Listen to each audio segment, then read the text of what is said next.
नमस्कार, आप देख रहे हैं इंडिया टीवी। आपके साथ मैं हूं पंकज भार्गव। प्रधानमंत्री आज टीवी पर नहीं आए।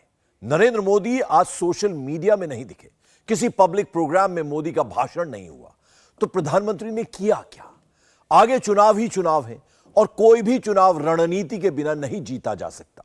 मोदी ने वही स्ट्रेटेजी तैयार की। उत्तर भारत के 4 राज्य जहां लोकसभा की 174 सीटें हैं, वहां मोदी की नई स्ट्रेटेजी पहले दिन से दिखने लगी है। इस स्ट्रेटेजी में धर्म नहीं है, जाति भी नहीं है, मंदिर मस्जिद नहीं है, इसमें हिंदू मुसलमान नाम मात्र भी नहीं है। तो इस स्ट्रेटेजी में है क्या, जिसकी झलक अमित शाह ने दिखाई, जो राहुल गांधी को जरा भी समझ में नहीं आई। केजरीवाल ने जिसे थोड़ा थोड़ा समझा है, उस स्ट्रेटेजी की एक एक डिटेल आपको बताते हैं इस रिपोर्ट में।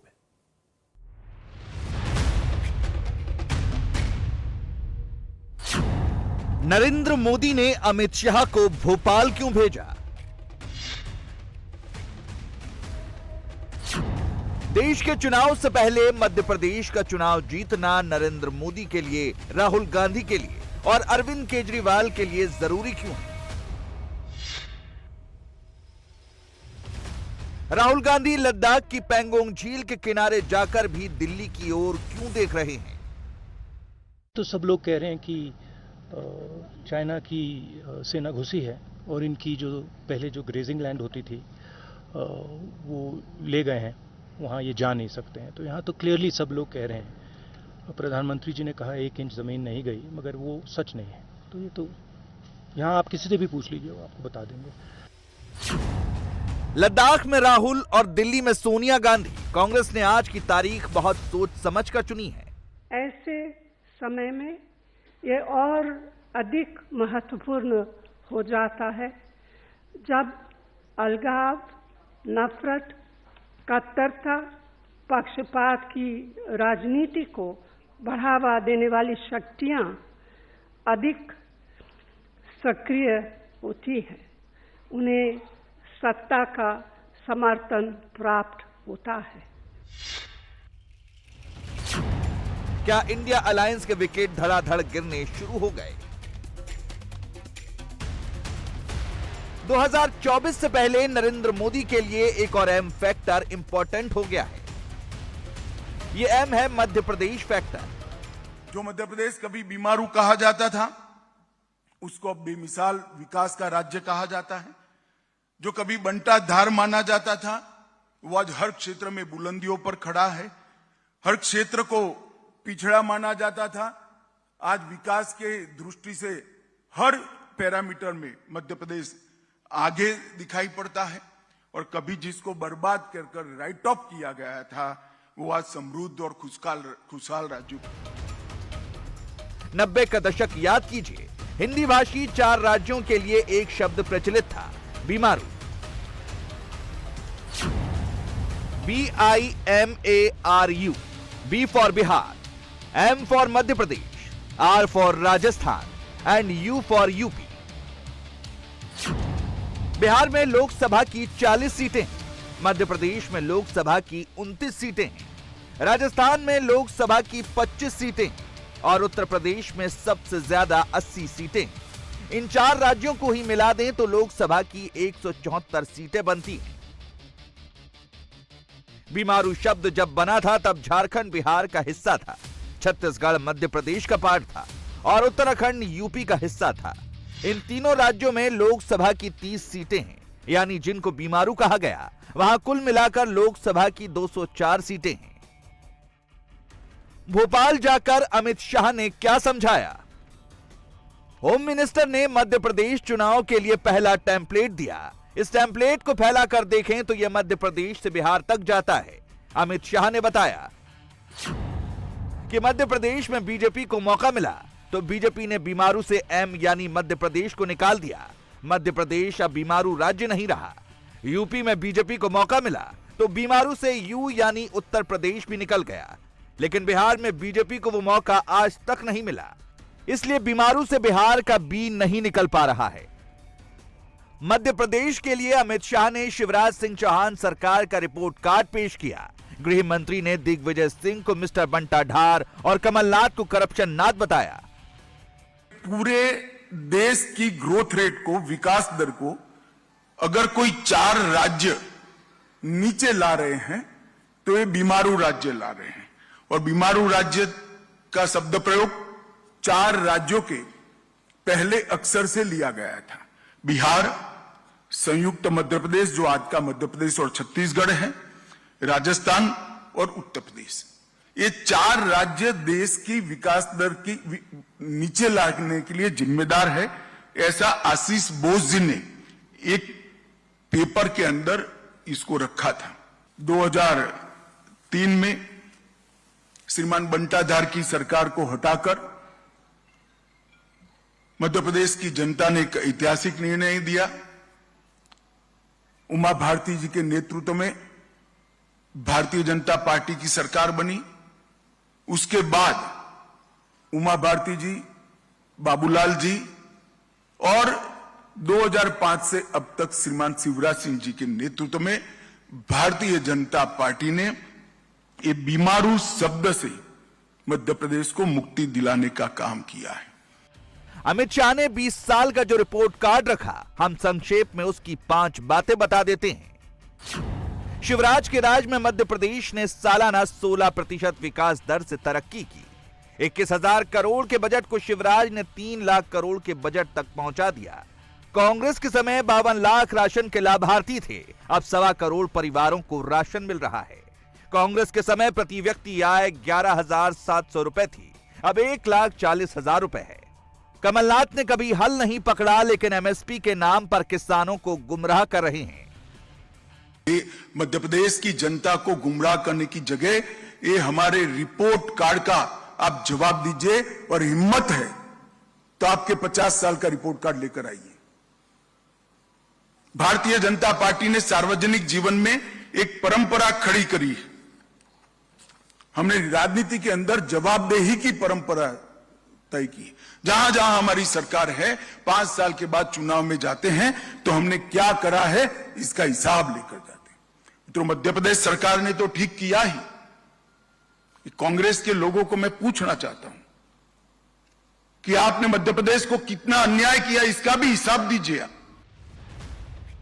बीजेपी के लिए भोपाल में अमित शाह और ग्वालियर में ज्योतिरादित्य सिंधिया दोनों एक साथ एक्टिव हुए। निशाने पर 2 नेता हैं, दिग्विजय सिंह और कमलनाथ। ये हमारी कार्रवाई चल रही है, उनकी चल रही है, हमारी भी चल रही है। कुछ भी कह दे सर, ये आज इतने फंसे हुए हैं कि इनके लिए सब कुछ मुमकिन है, सब कुछ मुमकिन है, कुछ भी कहना।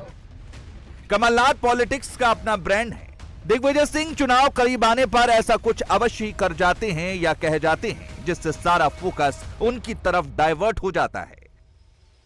मुझे जानकारी मिल रही है कि अब इनकी योजना बन रही है कि जिस प्रकार से नूह में, हरियाणा में इन लोगों ने दंगा करवाया था, उस तरह का दंगे फसाद कराने की इनकी योजना है। क्योंकि भारतीय जनता पार्टी इस बात को समझती है कि आज हमारे खिलाफ इतनी नाराजगी है। भ्रष्टाचार मिस्टर 50% आपके सामने है। मध्य प्रदेश में मुश्किल लड़ाई है। लोकसभा की 29 सीटों पर चुनाव से पहले विधानसभा की 230 सीटों पर लड़ाई है। एक तरफ बीजेपी की भगवा टीम है, जिसके चीफ सिलेक्टर नरेंद्र मोदी हैं, कोच अमित शाह हैं और कैप्टन शिवराज सिंह चौहान हैं। ये पूरी टीम एक लाइन पर चल रही है। बीजेपी का गेम प्लान एकदम ऑफेंसिव है। और कांग्रेस ने इतने सालों में क्या किया, मैं कुछ घोटाले आपको जरूर बताना चाहता हूं। श्रीमान बंटाधार ने इसका जवाब देना चाहिए, कमलनाथ ने इसका जवाब देना चाहिए। जब जब आपको शासन मिला, घोटाले के अलावे आपने कुछ नहीं किया। आपने बोफोर्स को घोटाला किया, 2G स्पेक्ट्रम का घोटाला किया, सत्यम का घोटाला किया, कॉमनवेल्थ गेम का घोटाला किया, कोयले का घोटाला किया, चॉपर का घोटाला किया, टाटा ट्रक का घोटाला किया, टेट्रा ट्रक का घोटाला किया, वोट के बदले नोट का घोटाला किया, आदर्श हाउसिंग का घोटाला किया, नेशनल हेराल्ड का घोटाला किया, DLF घोटाला किया, चारा घोटाला किया, खाद्य सुरक्षा बिल का घोटाला किया, गाजियाबाद प्रोविडेंट फंड का घोटाला किया, हर्षद मेहता का शेयर बाजार का घोटाला किया, हसन अली का हवाला कांड किया, IPL का घोटाला किया, LIC हाउसिंग का घोटाला किया, मधु कोड़ा कांड किया, राफेल लड़ाकू विमान की खरीदी में घोटाला किया, फायर प्रोन सबमरीन का घोटाला किया, मंदिर कलेक्शन का घोटाला किया और वॉक्सवैगन इक्विटी का घोटाला किया। भाई जरा अपने गिरेबान में झांक कर देखो, और ये 24 घोटाले जो मैंने किए हैं, नाम दिए हैं, वो 24 घोटालों को आपने मध्य प्रदेश की जनता को और देश की जनता को जवाब देना है। विरोधी टीम के चीफ सिलेक्टर का पता नहीं है, कोच दिग्विजय सिंह है। कांग्रेस का कप्तान अभी डिक्लेयर नहीं है। खुद को कप्तान समझ रहे कमलनाथ हिंदू लाइन पर चल रहे हैं। कोच दिग्विजय सिंह दंगे की बात कर रहे हैं। बीजेपी का गेम प्लान तो सॉलिड दिख रहा है, दूसरी टीम के लोग अभी मंथन ही कर रहे हैं। एमपी में अब तक आमने सामने की सीधी लड़ाई होती थी। अरविंद केजरीवाल वहां तीसरा कोण बनाने के लिए पहुंचे हैं। आज मैं आपके परिवार के लिए और आपके बच्चों के भविष्य के लिए आया हूं। मुझे पता चला है मध्य प्रदेश में एक मामा है,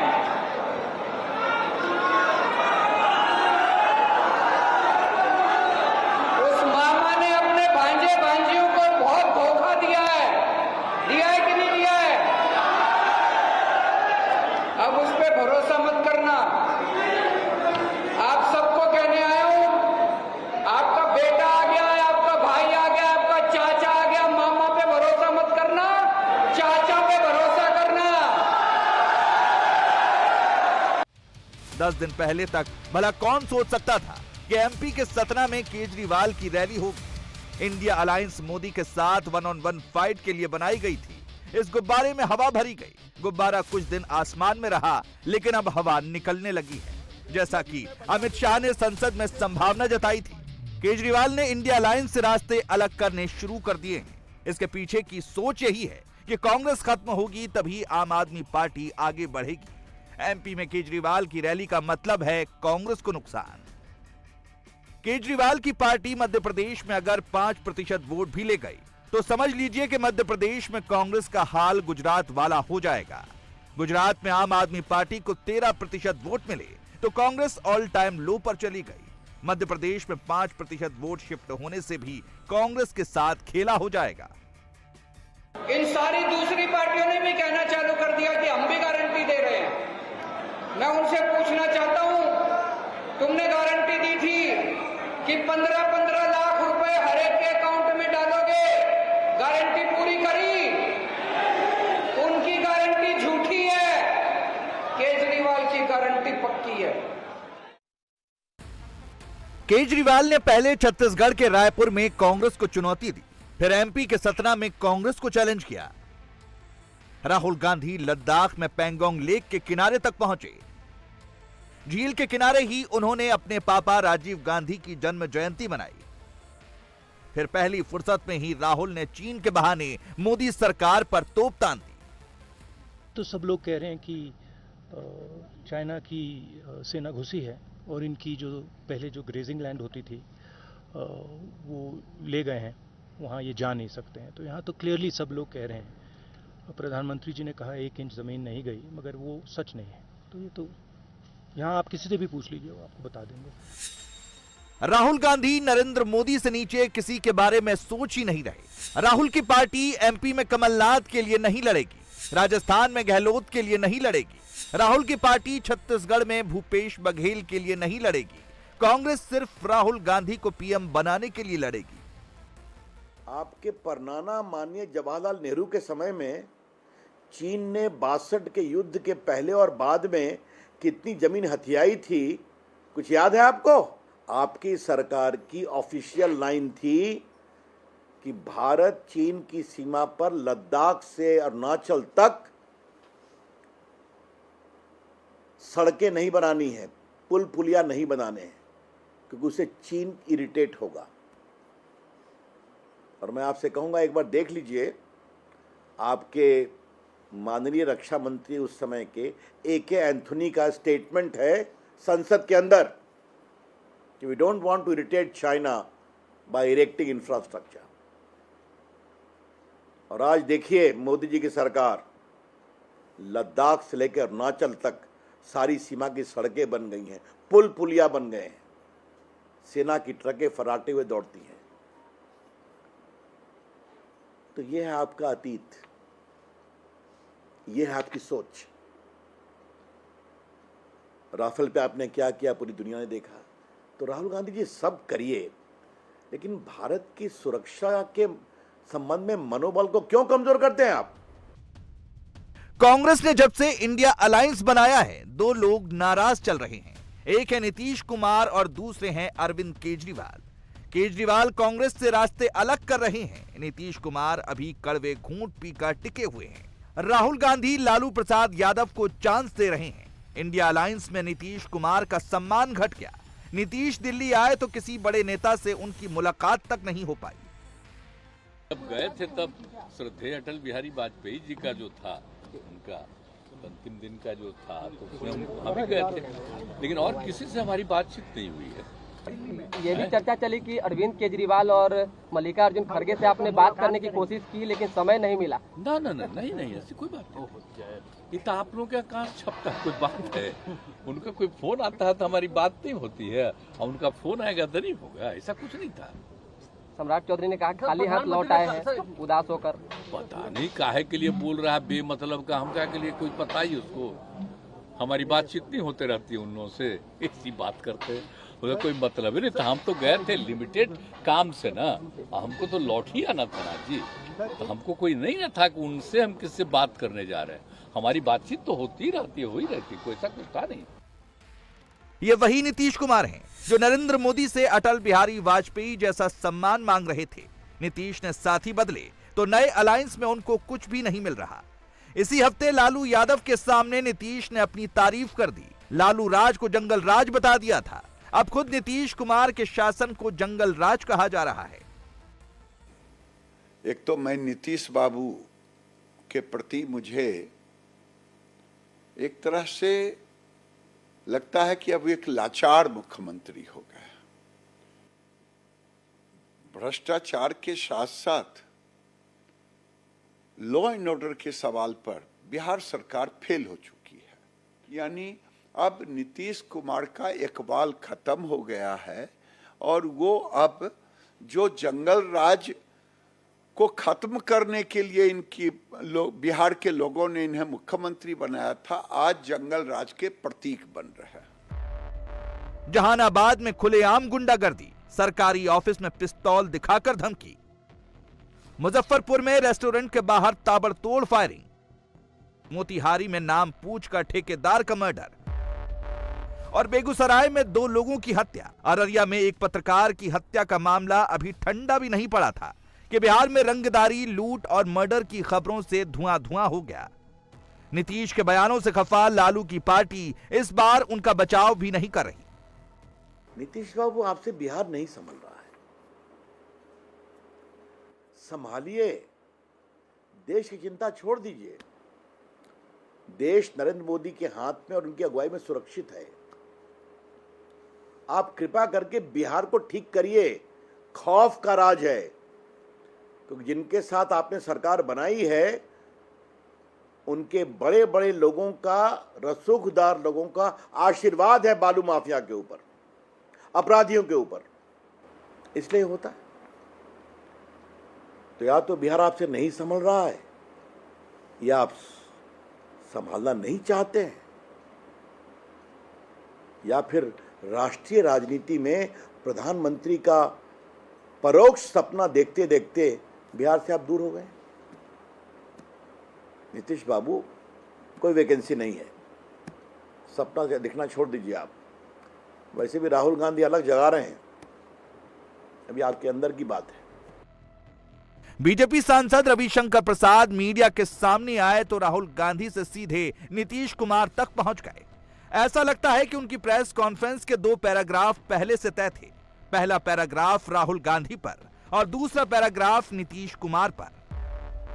एमपी और छत्तीसगढ़ में केजरीवाल से डायरेक्ट दंगल, बिहार में नीतीश कुमार से लालू की इनडायरेक्ट फाइट, और महाराष्ट्र में चाचा भतीजा की मुलाकात को लेकर कांग्रेस और शिवसेना में नाराजगी। मुंबई में इंडिया अलायंस की तीसरी मुलाकात होने से पहले बहुत कुछ ऐसा हो रहा है जिससे राहुल गांधी के लिए शुभ संकेत नहीं मिलते। एक और खेला बंगाल में हो रहा है। ममता बनर्जी के राज्य में अलग खिचड़ी पक रही है। अधीर रंजन चौधरी फिरहाद हकीम के दामाद को कांग्रेस में ले आए। फिरहाद हकीम कौन है? टीएमसी की लीडरशिप में फिरहाद हकीम टॉप 3 में शामिल हैं। ममता बनर्जी अगर भतीजे अभिषेक बनर्जी के बाद किसी पर सबसे ज्यादा यकीन करती हैं, तो वो फिरहाद हकीम ही हैं। फिरहाद हकीम ने ही कोलकाता में प्रधानमंत्री ममता वाले पोस्टर लगाए थे। ममता बनर्जी को प्रधानमंत्री बनाने के नारे लगाए थे। तृणमूल के इतने बड़े नेता के घर में सेंध लगा देना आसान नहीं होता। इंडिया अलायंस में हो क्या रहा है? हो ये रहा है कि आंखें दिखाकर ताकत तौली जा रही है। तुम अगर आंख दिखाओगे तो हम भी आंख दिखाएंगे। कांग्रेस अभी इस लाइन पर चल रही है क्योंकि कांग्रेस को राहुल गांधी के सिवा कोई दूसरा पीएम कैंडिडेट मंजूर नहीं है।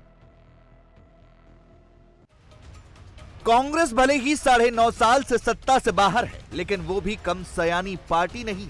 राहुल गांधी ने मल्लिकार्जुन खड़गे से CWC की जो नई टीम बनाई है, उनमें सबका साथ सबका विकास का प्रयास है। दिल्ली की 7 सीटों पर कांग्रेस कैंडिडेट उतारने का बयान देने वाली अलका लांबा का पत्ता नहीं कटा, बल्कि उनको CWC में आने का मौका मिल गया। राहुल की नई टीम में सबके लिए इशारा है।